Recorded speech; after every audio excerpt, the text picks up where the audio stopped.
이번 작품은 장영희님의 나와 남입니다.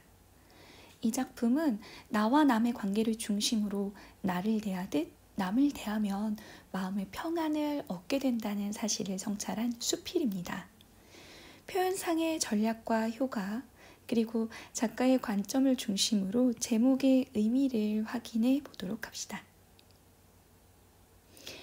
이 글에서는 나와 남을 대등하게 생각하면 세상의 갈등이 해소될 수 있다는 교훈을 전달하고 있습니다. 그 시작은 프로메테우스의 신화를 통해 나타나죠. 사람은 누구나 두 개의 보따리를 가지고 있는데요.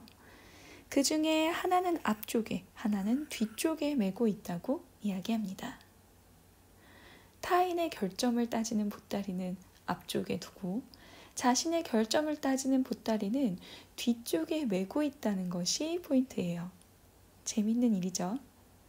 그렇기 때문에 사람은 자신의 결점은 보지 못하고 타인의 결점만 바라본다고 이야기합니다.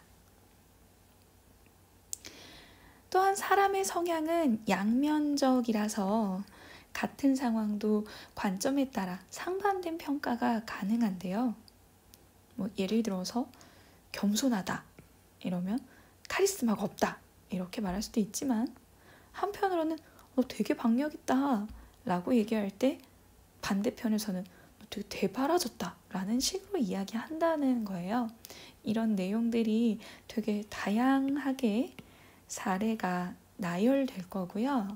일상에 있는 사례들이기 때문에 우리는 내용을 좀 더 쉽게 받아들일 수 있을 거예요. 이렇게 제각기 다른 평가를 내리는 이유, 그것은 제각각 나에게 맞는 안경을 통해 세상을 바라보기 때문입니다. 대부분의 사람들은 자신의 기준에서 모든 걸 판단하고 평가하려 하기 때문이죠. 그래서 서로 손가락질하고 흉보기도 하며 세상은 늘 시끌시끌한 편이죠. 이렇게 갈등은 끊임없이 발생합니다. 작가는 자신의 경험을 인용하기도 하는데요. 영문학 과목을 듣는 1학년 학생들에게 문학 작품 분석법을 가르칠 때를 예로 들고 있습니다. 에밀리에게 장미를이라는 책을 읽도록 하고 주인공 에밀리에 대한 평가를 묻게 되죠. 여기서 에밀리는 남부 귀족이에요. 빠르게 변화하는 현대 도시와는 완전히 고립된 삶을 살아가고 있었고요. 북부의 한 남자를 만나서 사랑에 빠지게 되죠. 근데 그 사랑하는 남자가 떠날까봐 두려워서 그를 떠나지 못하게 하게끔 하기 위해 극약을 먹입니다. 좀 기괴하죠? 이런 이야기를 타인의 시선에서 바라본다면 제정신이 아닌 인물로 에밀리를 폄훼합니다. 하지만 역할 바꾸기를 통해서 만약 내가 에밀리였다면 이라고 생각해 보라고 하면 에밀리를 옹호하고 변호한다는 것입니다.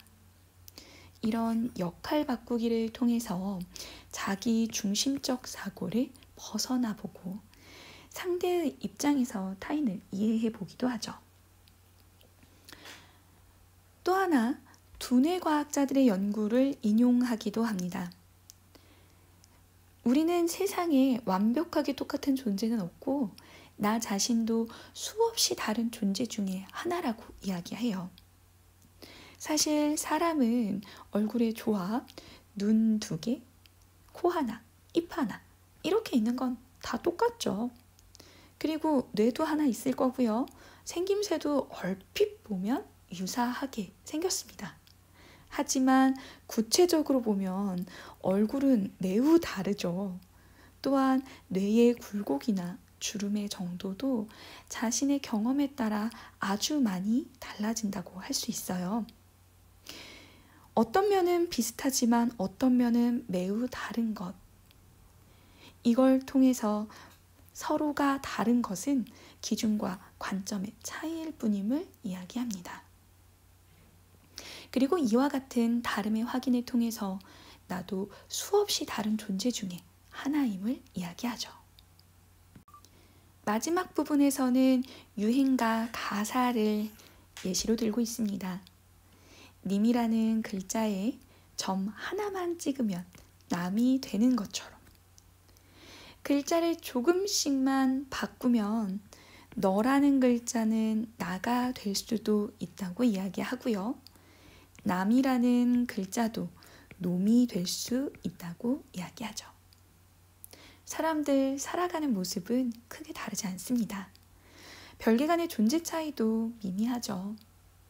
나와 남은 다르지만 서로 대등한 존재이기 때문에 나의 기준이 아닌 남의 기준에서 바라보면 남을 이해할 수 있고 그 갈등이 해소될 수도 있음을 주장합니다.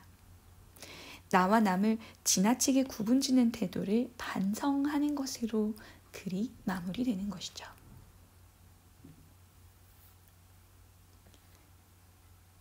결국 이 글, 나와 남은 역지사지의 태도를 이야기하고 있는 것 같아요.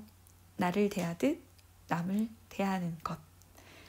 조금은 너그러운 마음으로 본다면 우리 세상이 보다 평안해지지 않을까 하는 생각을 하게 하는 수필이었습니다. 작가는 일상에서 얻은 깨달음을 수필을 통해 매우 자유롭게 풀어내고 있었어요. 자신과 타인에 대한 우리의 시각을 성찰하며 내용을 복습해두면 좋을 것 같네요. 여기까지 장영희의 나와 남이었습니다. 고생하셨어요.